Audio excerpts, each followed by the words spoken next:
असदुद्दीन ओवैसी के लोकसभा क्षेत्र से एक खबर सामने आई है कि वहां एक मंदिर के ऊपर जो है वो किसी असामाजिक तत्व ने हमला किया 14 तारीख को देर शाम के आसपास। और इसके बाद एक अफवाह फैलती है और उस अफवाह के बाद एक तबका सीधे तौर पर घर से बाहर निकलता है और वहां मौजूद कुछ कब्रों के ऊपर सीधे तौर पर जो है वो पत्थरबाजी और उसे नष्ट करता है। एक दरगाह के ऊपर जो है वो अटैक करता है और उसके बाद वहाँ पर हालात काफ़ी नाजुक बन जाता है।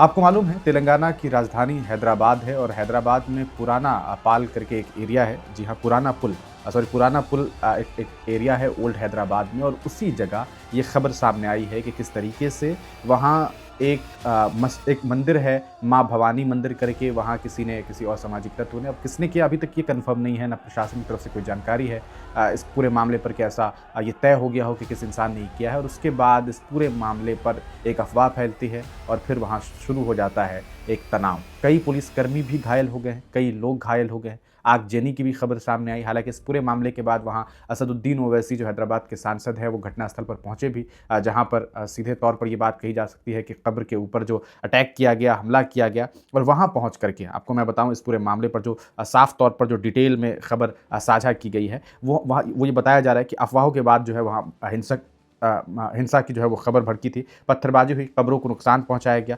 धार्मिक ध्वज जो था उसे उखाड़कर सड़क पर फेंक दिया गया। बाद में स्थिति और जो है वो बिगड़ती है। स्थानीय मुस्लिम युवक ने जब धार्मिक प्रतीकों के अपमान का विरोध किया तो उपद्रवियों ने उन पर हमला कर दिया, जिसमें कई युवक घायल हो गए। घायलों का तत्काल उपचार के लिए उस्मानिया अस्पताल में जो है वो भर्ती कराया गया है।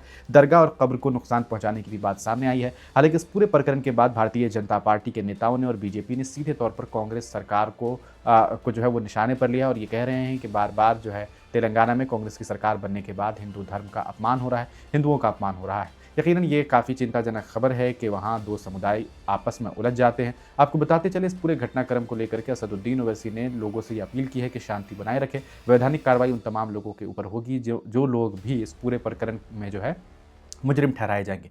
पुलिस प्रशासन ने इस पूरे घटनाक्रम पर साफ तौर पर कहा कि कुछ असामाजिक तत्वों ने जो मंदिर पर अटैक किया था, वहां कुछ मूर्तियां जो है वो व्यवस्थापित हो गई, ऐसी बातें सामने आई, तो उसको लेकर के जांच पड़ताल जारी है। पुलिस प्रशासन ने यह भरोसा भी दिलाया कि जो भी इस पूरे मामले में दोषी होंगे उन पर वैधानिक कार्रवाई की जाएगी। लेकिन इसके बावजूद अफवाह फैला करके कि ये सब लोग ये मुस्लिम समाज का कोई व्यक्ति था, हालांकि इसको लेकर के कोई पुष्टि नहीं है। और उसके बाद जो है वो तोड़फोड़ का सिलसिला शुरू हो गया, दरगाह और कब्रिस्तान के ऊपर जो है अटैक किया गया। ये वाकईतन चिंताजनक है। अगर मुमकिन है कि हो सकता है कि कोई भी, क्योंकि इस तरह की कई बार खबरें सामने आई है कि कई बार मंदिर पर हमला इसलिए भी किया गया ताकि हिंदू मुसलमान को उलझाया जा सके, और ये काम करने वाले किसी और समाज के नहीं होते बल्कि अपने ही समाज के होते हैं। लेकिन सवाल यह है कि बगैर इन्वेस्टिगेशन के फैसला करने वाले आप कौन होते हैं। इसके बावजूद अगर आप जानना चाहें तो आप ये भी जब पता करेंगे कि इस तरह की घटनाओं में और क्या कुछ बातें सामने आई, तो कई बार मेंटली डिसेबल्ड लोग भी होते हैं, जो मेंटली डिस्टर्ब लोग होते हैं, वो भी इस तरह का काम करते हैं। और उसके बाद जो है अफवाह फैला करके नेता नगरी के लोग जो है और ज़्यादा मिर्च मसाला मिला करके हिंदू मुसलमान को उलझाते हैं और उन्हें आपस में लड़ाते हैं। ये खबर वाकई चिंताजनक है कि पुराना पुल चुके